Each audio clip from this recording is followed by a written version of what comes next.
پاکستانی حکومت یو ځل بیا پر هند باندې څنګه تور پورې کړی ده؟ د سلام په وړاندې کولو سره یو ځل بیا درته یو نوي ویډیو ته ښه راغلاست وایم. پاکستان داسې مهال په افغان سوله کې د هندوستان په دریځ باندې شک ښیي چې په تیرو کابو 12 لسیزو کې په افغان کشاله جګړه کې پاکستان په مستقیمه او یا غیر مستقیمه لاس درلوده. د پاکستان د بهرنیو چارو وزیر شاه محمود قریشي وایي هند افغان سولې لپاره رښتینی نه ده او په وینا دغه هیواد په افغانستان کې سوله نه غواړي. دا په داسې حال کې ده چې د افغانستان په روانه اوږده کشاله جګړه کې د پاکستان مستقیم او غیر مستقیم لاس شته دی. د افغان حکومت او د امریکا په ګډون د نړیوالو لخوا وخت ناوخت پاکستان د ترهګرو ډلو په انسجام او روزنه باندې تورن کړی ده.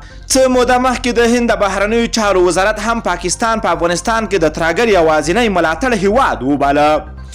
د همدې روانې جون میاشت په 3 نیټه هند په یو بیان کې د ملګرو ملتونو لخوا د افغانستان په حق خپاره شوي راپور ته اندېښنه څرګنده کړې وه او ویلي وو چې پاکستان د په افغانستان کې د ترهګرو له ملاتړ څخه لاس واخلي.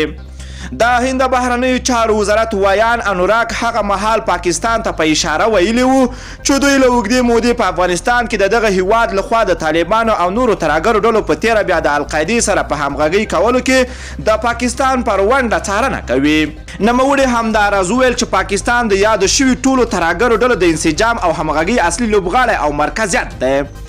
وسلوالو مخالفین چې د پاکستان د څارګر ادارې کلک ملاتړ له ځان سره لري. په همدې وروستیو کې د جنگي تکنیک په بدلون سره په افغانستان کې دیني علما د نظر خاوندان او ټول هغه ملکي او نظامي وګړي چې د هیواد پالنې او اسلام سالاري کلک عقیدې لري په نښه کوي او په شهادت یې رسوي.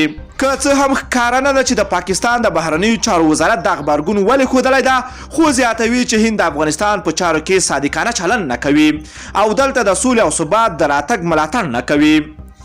نوموړی تور پورې کوي چې دغه هیواد په افغانستان کې په ځینې برخو کې په ناامنیو کې هم لاس لري. قریشي همداراز ادعا کړې ده چې د پاکستان په ځینو برخو کې هم د هند په اشاره ناامنیو ته لمن وهل کیږي. پاکستان داسې مهال دغه ادعا کوي چې په ځلونه د هند او ګڼو نورو هیوادونو له لوري په افغانستان کې د ترهګرۍ په ملاتړ او د جګړو په دوام تورن شوی ده. پاکستان په افغانستان کې د جګړې ملاتړ او له ترهګرۍ سره د همکارۍ له امله د ګڼو نړیوالو سازمانونو له بندیزونو او محدودیتونو سره هم مخ شوی ده، خو بیا یې هم د ترهګرۍ پالنې شا نه ده پرېښې. له ټولو دوستانو نه مننه کوم چې ویډیو مو راسره تر پایه ولیدله. تاسو د پاکستان د قریشي دغه څرګندونه ته څه نظر لرئ؟ راځئ خواږه نظرونه راسره په کمنټ کې ولیکئ.